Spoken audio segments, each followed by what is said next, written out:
ირანმა გამოაცხადა, რომ ის სრულმასშტაბიან ომს იწყებს ამერიკის შეერთებული შტატების, ევროპისა და ისრაელის წინააღმდეგ. და რაც მე ვფიქრობ, რომ საკმაოდ საინტერესო მოვლენაა, იმიტომ რომ ომის გამოცხადება არ არის ხუმრობა, მაგრამ ისინი აცხადებენ ასევე, რომ ეს არ იქნება იგივე ომი, რომელიც თითქმის დაიწყო ივლისში, იმიტომ რომ მაშინ არ იყო თურმე ირანი მზად და აი ევროპას, ამერიკას და ისრაელს არ უნდა საერთოდ ის ირანის არსებობა და აქედან გამომდინარე ის აპირებს, რომ დაუპირისპირდეს და სამაგიერო გადაუხადოს და მოკლედ ომი აქვს სრულმასშტაბიანი გამოცხადებული. აქ საინტერესო ის არის, რომ ერთი მხრივ ირანისგან გვამშოროს მხოლოდ ერთი სახელმწიფო და თავის მხრივ ომის გამოცხადება საქართველოსთვის საყურადღებოა, მაგრამ მეორე მხრივ ის არის, რომ ის პირდაპირ ასახელებს, რომ ის არის ახლომზად და თანაც მან როგორც ვიცით არ არის არანაირი დემოკრატიული ხელისუფლება, რომელიც რეალურად გაივლიდა რაღაც პროცესებს, თანამ დაიწყება სრულმასშტაბიანი ომი, ხო? მიიღეს გადაწყვეტილება,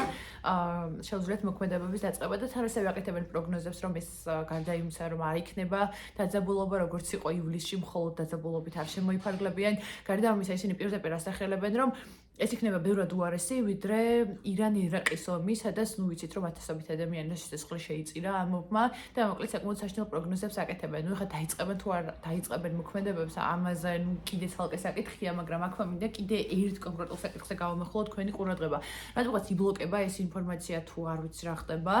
მეინსტრიმ მედიაში, არ ვიცი ხა აღმოსავლეთის მედიაში რა ხდება, ნამდვილად არ ვიცი, მაგრამ მე რასაც გადავხედე დასავლეთის წამყვან მედიაში არ ხდება ამაზე დიდი ყურადღების გამახვილება. ნუ ერთია რომ შეიძლება სპეციალურად ცდილობენ რომ ამას დიდი ყურადღება არ მიაქციონ, იმიტომ რომ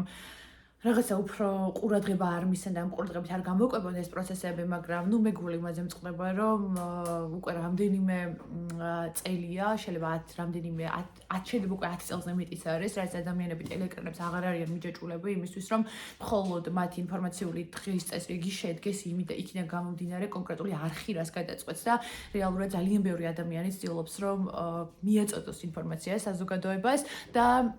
თითქოს უფრო მრავალფეროვანი წყაროები არსებობს დღეს საზოგადოებაში, საიდანაც ვიღებთ ხომ რეალურად, მაგრამ მაინც გარკვეული თვალსაზრისით მაინც შეზღუდულია ინფორმაციები, იმიტომ რომ ერთი მხრივ ბევრი წყარო არსებობს, მაგრამ მაინც იმაზე ვართ დამოკიდებული რეალურად ეს წყაროები უფრო დიდი ყურადღებით და დიდი ინტენსივობით რას მოგვაწვდიან, იმიტომ რომ ადამიანს ყოველდღიურად უამრავი რაღაც აქვს, რაზეც გადააქვს ყურადღება და ვერ ხერხდება, რომ ჩვენ მაგალითად კონკრეტულად იმ საკითხებს ჩავუღრმავდეთ და მაინც რაღაც ინფორმაციული დღის წესრიგი დგება იქიდან გამომდინარე, უფრო მეტი ადამიანი რაზე გადაწყვეტს ყურადღების გამახვილებას. იმედი ეს პროცესები მალე ჩამშვიდდება, იმიტომ რომ არავის არ უნდა ახალი ომი მსოფლიოში.